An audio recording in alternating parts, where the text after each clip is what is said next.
Hi, welcome back to my channel where I do book reviews. I'm feeling a little bit low energy today, so we'll see how it goes. But today I'm going to be reviewing the Outline Trilogy by Rachel Cusk.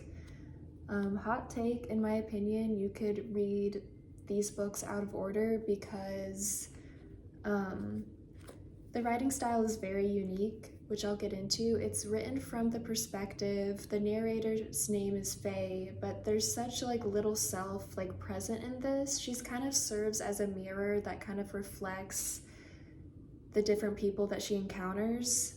So, for example, in the first book called Outline, she goes on a trip to Greece to kind of host this creative writing workshop, and she's kind of serves as this reflective mirror for those people that she encounters, and it kind of has an element of disassociation to it. And so I kind of figured I could read some passages out of it in order to explain how each person she encounters, they reveal a lot about themselves, and she kind of just allows them to share their story unfiltered, and there's very little judgment or point of view from Faye, which I think is really interesting. So she's kind of I don't know, this is when I read books by Rachel Cusk, it's the closest I come to meditation. Even when I do try to meditate, it's very hard for me to feel in the present moment and to just let go and relax. But truly, when I read her books, it's I have this feeling of mindfulness that I've never experienced before, because she is such a detached observer of everything that's going on around her. So also for context, Faye is divorced, and while she's in Greece, she's away from her children, and she meets somebody on a plane, and he has a boat, and so they're going out on this little boat trip, and she kind of encounters another family, and it kind of reminds her of her own family, and this is kind of her thoughts on it. In much the same way I felt exposed to what I saw, discomfited by it.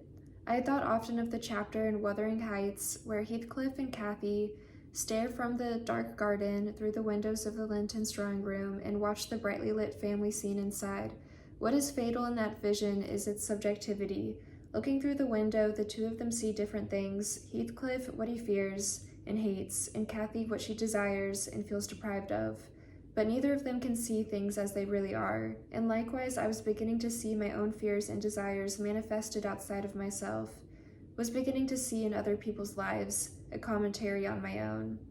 When I looked at the family on the boat, I saw a vision of what I no longer had. I saw something, in other words, that wasn't there. Those people were living in their moment, and though I could see it, I could no more return to that moment than I could walk across the water that separated us. And of those two ways of living in the moment and living outside it, which was more real? So I just think that's very beautiful, and it's kind of about subjectivity and how even through the act of observing something from a distance, there is kind of a loss of subjectivity as well, because you're kind of imposing your own biases and personal experiences onto whatever it is that you're observing. But the theme of subjectivity and what is absolute truth, I think kind of pervades a lot of her novels.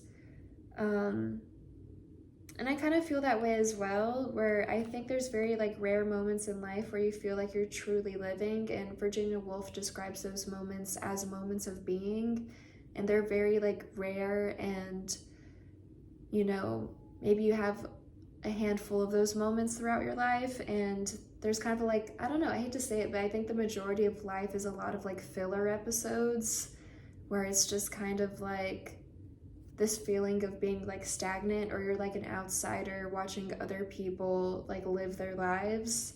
And maybe that's more of a personal note, but I kind of feel that way, where it's these are two separate ways of living in the moment and living outside of it, which is more real. And oftentimes those moments of being are so fleeting, yet they're so piercing. There's this ephemeral yet eternal quality to those moments.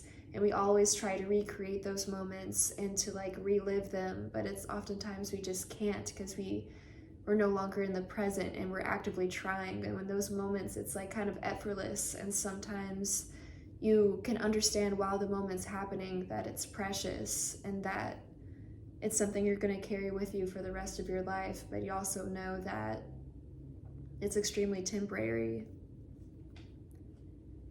And yeah, often you reflect back on those moments and your memory is so faulty, and you'll like reconstruct those moments, and oftentimes it's so far removed from how the moment actually was. And so that's kind of maybe a ramble, but I just think it's a very, like, it's like her work is so thought-provoking because of how meditative it is in nature. And so it's just like truly beautiful. And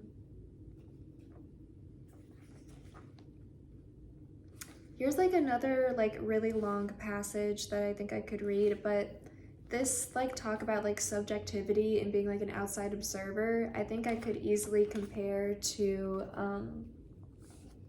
also like her book Transit, which is the second book in the series, where it kind of talks about subjectivity and this feeling like you're an outside observer of your own life. So for example, so at this point, Faye is back in London and she's moved back there with, I think, her 2 children. She's currently fixing up the house, so it's not yet ready for them to move in. And she reconnects with like a former like boyfriend of hers. And so they've all like grown up, they each have their own children and their own lives. And he's kind of like explaining to her his time in Toronto. So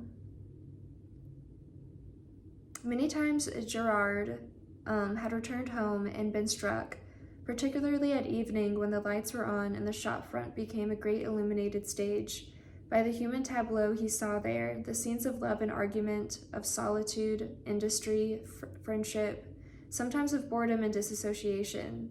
He knew all the actors. As soon as he went inside, he became one of them, but often he remained outside and watched, mesmerized.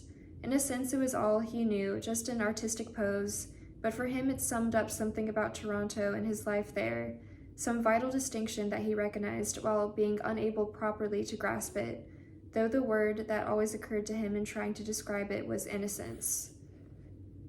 So it's kind of, yeah, it's just like as he's approaching his home, which has like a shop front window to it, he can like watch his loved ones like performing like domesticity and doing their daily routine, whether it be like homework at the kitchen table or like his wife is like preparing a meal for the family or whatever it is that he observes from the outside before he enters the home. It kind of has this like eerie feeling of like disconnect, almost as if you're watching like a TV show, and then all of a sudden when he enters the home and he becomes a part of the scene, he loses himself in it and he's a part of the present moment once again. And this weird feeling of like unreality, I think I've mentioned in like my previous video on a different book by Rachel Cusk called Second Place, where true art tries to capture this sense of like unreality. Like everything is kind of being mediated through a different lens. And there's definitely like artistic parallels of this concept, not just through like the written word, but also probably in paintings and photography and other things like that. This very like meta portrayal of reality that kind of reflects this sense of like disassociation, which I think is pretty common for like Gen Z, considering everything that we've been through, and that most of us probably won't reach the same level of like success that our parents had. And so, yeah. And then anyways, ultimately he decides to move back to London from Toronto, and it's kind of like uncanny where it's like, yeah, so he's basically the same person and he lives in the same flat, had kept the same friends, went to the same places on the same days as he always had, and he still even wore many of the same clothes.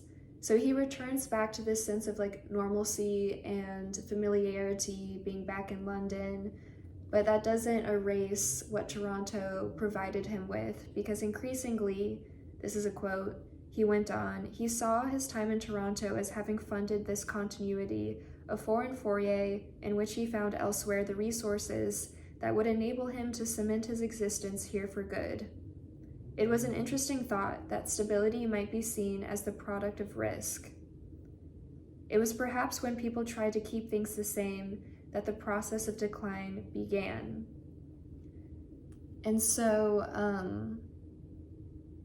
yeah, it's like really interesting because like wherever you're like born and raised, wherever you spend the most amount of time growing up, you're probably gonna feel like, oh, it's so boring here. Like, I just want to try someplace new. And it doesn't matter like where you live. You could live in the most like beautiful part of the country and you could probably still take it for granted. And so when he temporarily lived in Canada, he had this sense of, once he returned, like he had what he needed to fully commit to this life in London and not to fall into that trap of like, oh, the grass is greener on the other side, which I think a lot of us like fall into, especially me. Yeah, I moved to Portland and now I'm moving back to the South because I have the grass is greener on the other side syndrome. And so speaking of this last little quote that I read, is that perhaps when people try to keep things the same, that the process of decline began. This is also another theme in Rachel Cuck's work where like change is kind of this presence that can be like felt as like some kind of like natural force, and you can either choose to recognize it and like take the signal and alter your life in the way that it needs to be changed, or it will overcome you and will be forced upon you in like a very dramatic way. And so I will go into Kudos now, which is the final book in the trilogy. I don't really remember highlighting a lot of stuff in here. I honestly need to make more like annotations so that if I continue to make these videos, they're more logical, but yeah. Also, there's a lot of like elements of like feminist like discourse in here that I think is also very valuable, but yeah. I guess I could kind of like read some of like the feminist stuff, but yeah, very much there's like an undercurrent of like the importance of like change versus like being stagnant in these books. Like for example, she's talking with this woman who's also been divorced, and she talks about the freedom that she finds with being like an older woman who's like living by herself. And her name's like Paula, I think. Our bodies outlive their use of them, and that is what annoys them most of all, and by them she means men. These bodies continue to exist, getting older and uglier and telling them the truth they don't want to hear. The buccaneer is still pursuing me after all these years. The buccaneer is like her ex-husband, and he's making sure that whenever I show a sign of life, he is there to crush it. And so she's kind of talking about how she wants to be an outlaw and how marriage is very like stifling, and it brings with all these like social norms and rules that you have to adhere to. And she says those laws are for men and maybe for children, but for women it's just an illusion, like the sandcastle on the beach, which after all is only how the child proves his nature, by building the temporary edifice until he too can become a man. In law, the woman is temporary, between the permanence of the land and the violence of the sea. It is better to be invisible, she said. It is better to live outside the law and to basically be like an outlaw, which I think is a very like interesting comparison, like choosing to be like child-free or choosing to be like single as an older woman in order to like fight against the stigma of that you can kind of view yourself as like, you are kind of like an outlaw in some ways, and you're choosing this for yourself, and you're choosing like your ultimate freedom by embracing the ways in which your body changes as you get older. Hi, this is me editing, and I just realized that instead of like wrapping up the video, I immediately like jumped into another passage in Transit that I really liked.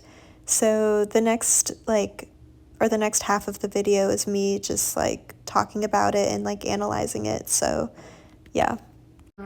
The main character is at like this convention for like other authors, and one person writes like stories based off of his real experiences that are very like dramatic and traumatic, and like they're very like visceral, and audiences, like his readership, like loves what he writes because it's based on his real life, but it's so bizarre and extraordinary that it almost feels like fiction, like it almost feels like a fantasy. And so there's this other author that I think kind of serves as like a foil to this one, where he has written a book that's over 1,000 pages long.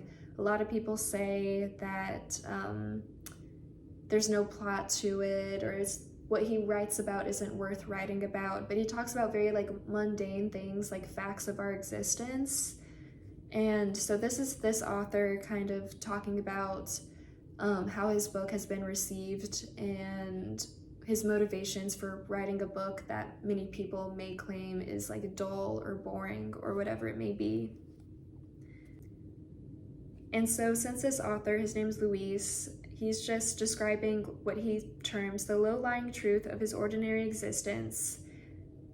And though people claim to find his accounts of eating and drinking and shitting and pissing and fucking, or more often masturbating, monotonous, disgusting, or even offensive, they continue to buy his book all the same. So there's kind of like this element of like irony to it, because this book that is so long and so dull, actually a lot of people bought it and it became quite like successful and popular.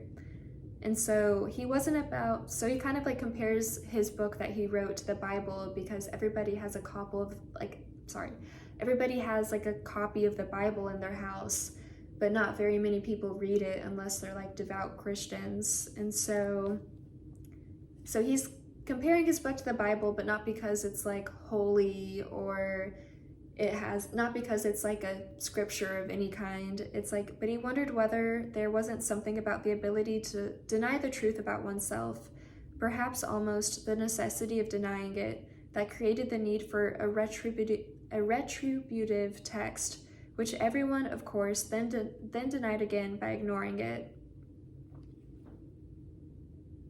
So basically, people call disgusting the things that are the most basic, that are the most ordinary in their lives, just because of how common it is. And we try to detach ourselves from the mundane in order to make our lives feel more exalted and meaningful.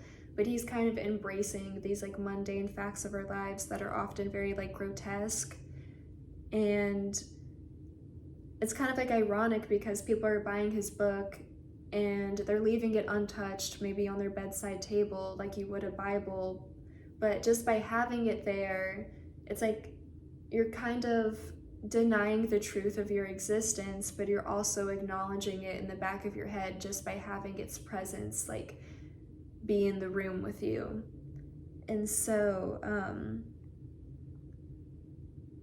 and I think honestly that reflects, I think, a lot of Rachel Cusk's work, because especially with the Outline trilogy, it's not really motivated by plot, and I wouldn't even say it's motivated by character. It's just motivated by this like different vignettes of different people's lives and their understanding of their personal experiences. And the main character isn't even, she's not really divulging her personal opinions on anything. It's not really about Faye. It's about these different people that she encounters like on her journey.